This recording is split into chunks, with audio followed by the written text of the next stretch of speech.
Chapter 15 In the Secret Chamber. Holding the slender mule torch over my head, I peered in the cavern, now revealed in the floor of Misk's chamber. From a ring on the underside of the floor, the ceiling of the chamber, there dangled a knotted rope. There seemed to be very little heat from the bluish flame of the mule torch, but considering the size of the flame, a surprising amount of light. The workers of the fungus trays, said Misk, break off both ends of the torch and climb about on the trays with the torch in their teeth. I had no mind to do this, but I did grasp the torch in my teeth with one end lit, and hand over hand lowered myself down the knotted rope. One side of my face began to sweat, and I closed my right eye. A circle of eerie, blue, descending light flickered on the walls of the passage, down which I lowered myself. The walls a few feet below the level of Misk's compartment became damp. The temperature fell several degrees. I could see the discolorations of slime molds, probably white, but seeming blue in the light. On the walls I sensed a film of moisture forming on the plastic of my tunic. Here and there a trickle of water traced its dark pattern downward to the floor, where it crept along the wall, and continuing its journey, disappeared into one crevice or another. When I arrived at the bottom of the rope, some 40 feet below, I held the torch over my head and found myself in a bare, simple chamber. Looking up, I saw Misk, disdaining the rope, bend himself backwards through the aperture in the ceiling, and step by dainty step walk across the ceiling upside down, and then back himself nimbly down the side of the wall. In a moment he stood beside me. "You must never speak of what I am going to show you," said Misk, and I said nothing. Misk hesitated. "Let there be mistrust between us," I said. "You are not of the nest," said Misk. "Nevertheless, let there be mistrust between us." "Very well," said Misk, and he bent forward, extending his antenna towards me. I wondered for a moment what was to be done, but then it seemed I sensed what he wanted. I thrust the torch carrier into a crevice in the wall, and standing before Misk, I raised my arms over my head, extending them towards him.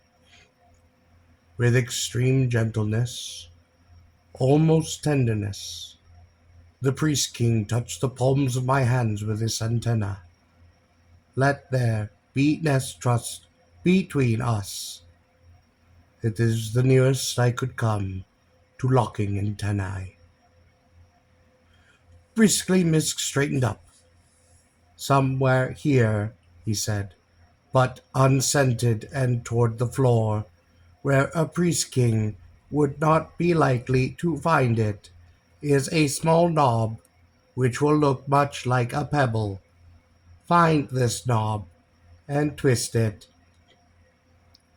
It was but a moment's work to locate the knob of which he spoke, though I gathered from what he said it might have been well concealed from the typical sensory awareness of a priest king. I turned the knob, and a portion of the wall swung back. "Enter," said Misk, and I did so. Scarcely were we inside when Misk touched a button I could not see, several feet over my head, and the door swung smoothly closed. The only light in the chamber was from my bluish torch. I gazed about myself with wonder. The room was apparently large, for portions of it were lost in the shadows from the torch, and what I could see suggested paneling and instrumentation, banks of scent needles and gauges, numerous tiered decks of wiring and copper plating. There were on one side of the room racks of scent tapes, some of which were spinning slowly, unwinding their tapes through slowly rotating, translucent glowing spheres. These spheres, in turn, were connected by slender woven cables of wire to a large, heavy box-like assembly, made of steel and rather squarish, which was set upon wheels. In front of this assembly, one by one, thin metal discs would snap into place. A light would flash as some energy transaction occurred, and then the disc would snap aside, immediately to be replaced by another. 8 wires led from this box into the body of a priest king, which lay upon its back, inert, in the center of the room on a moss-softened stone table. I held the torch high and looked at the priest king.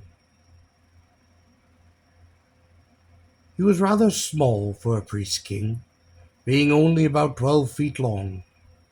What most astonished me was that he had wings.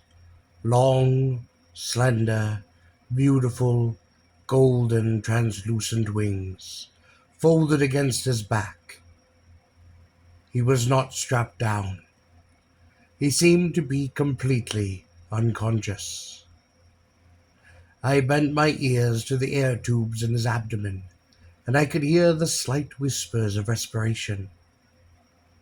"I had to design this equipment myself," said Misk, "and for that reason it was inexcusably primitive.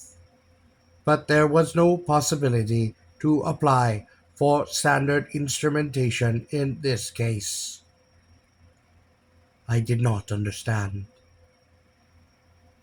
"No," said Misk, "and observe I had to make my own mnemonic discs, devising a transducer to read the said tapes, which fortunately are easily available, and record their signals on blank rectoplating, from there to be transformed into impulses for generating and regulating the appropriate neural alignments." "I do not understand," I said. "Of course. You are human." I looked at the long golden wings of the creature. "Is it a mutation?" I asked. "Of course not," said Misk. "Then what is it?" I asked. "A male," said Misk. He paused for a long time, and the antenna regarded the inert figure on the stone table. "It is the first male born in the nest in 8,000 years."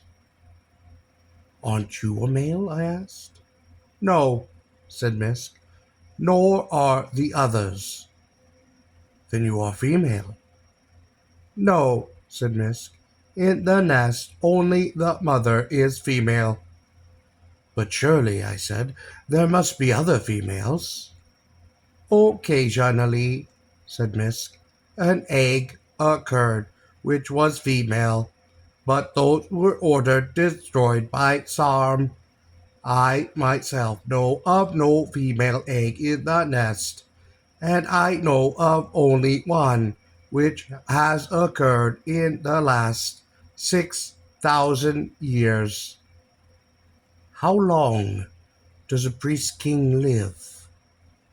"Long ago, priest kings discovered the secrets of cell replacement without pattern deterioration, and accordingly, unless we meet with injury or accident, we live until we are found by the golden beetle." "How old are you?" "I myself was hatched before we brought our world into your solar system." He looked down upon me. "That was more than 2 million years ago." "Then the nest will never die," I said. "It is dying now," said Misk. "One by one, We succumb to the pleasures of the golden beetle. We grow old. There is little left for us. At one time we were rich and filled with life, and in that time our great patterns were formed, and in another time our arts flourished, and then for a very long time our only passion was scientific curiosity. Now even that lessens. Why do you not slay the golden beetles? It would be wrong, said Misk. But they kill you, I said. It is well for us to die, said Misk. Otherwise the nest would be eternal, and the nest must not be eternal, for how could we love it if it were so? I could not follow all of what Misk was saying, and I find it hard to take my eyes from the inert figure of the young male priest king, which lay upon the stone table. There must be a new nest, said Misk. There must be a new mother, and there must be a new firstborn. I myself am willing to die, but the race of priest kings must not die. Would Sam have this male killed if he knew he were here? Yes. Why? He does not wish to pass, said Misk simply. I puzzled upon the machine in the room, the whirring that seemed to feed into the young priest king's body at 8 points. What are you doing to him? I am teaching him, said Misk. I do not understand. What you know, even a creature such as yourself, said Misk, depends on the charges and microstates of your neural tissue, and customarily you obtain these charges and microstates in the process of registering and assimilating sensory stimuli from environment, as for example, when you directly experience something, or perhaps as when you are given information by others, you peruse a scent tape. This device you see then is merely a contrivance for producing these charges and microstates without the necessity for the time consuming external stimulation. My torch lifted. I regarded with awe the inert body of the young priest king on the stone table. I watched the tiny flashes of light, the rapid, efficient placement of discs, and their almost immediate withdrawal. The instrumentation and the paneling of the room seemed to loom about me. I considered the impulse that must be transmitted by those 8 wires into the body of the creature that lay before us. You are literally altering his brain. He is a priest king, said Misk, and has 8 brains. Modification of the ganglionic net, whereas a creature such as yourself, limited by vertebrae, is likely to develop only one brain. That is very strange to me, I spoke. Of course, said Misk, for the lower orders instruct their young differently, accomplishing only an infinitesimal fraction of this in a lifetime of study. Who decides what he learns? I asked.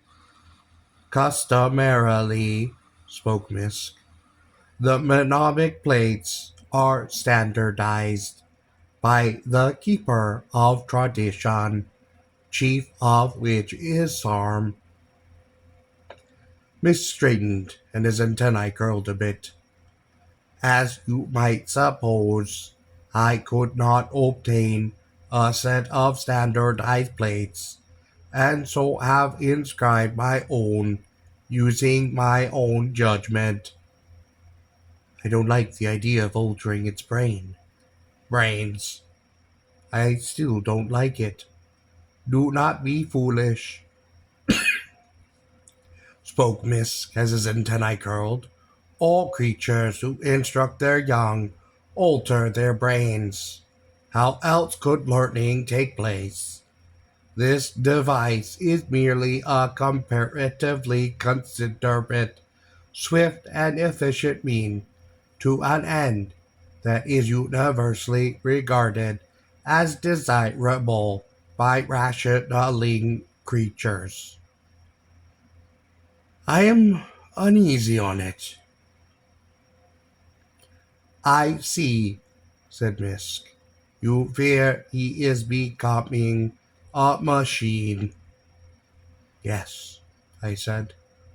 You must remember he is a priest king, and thus a rational creature, and that we could not turn him into a machine without neutralizing certain critical and perceptive areas, without which he would no longer be a priest king, but he would be a self-governing machine. We are all such machines, spoke Misk, with fewer or greater number of random elements. His antenna touched me.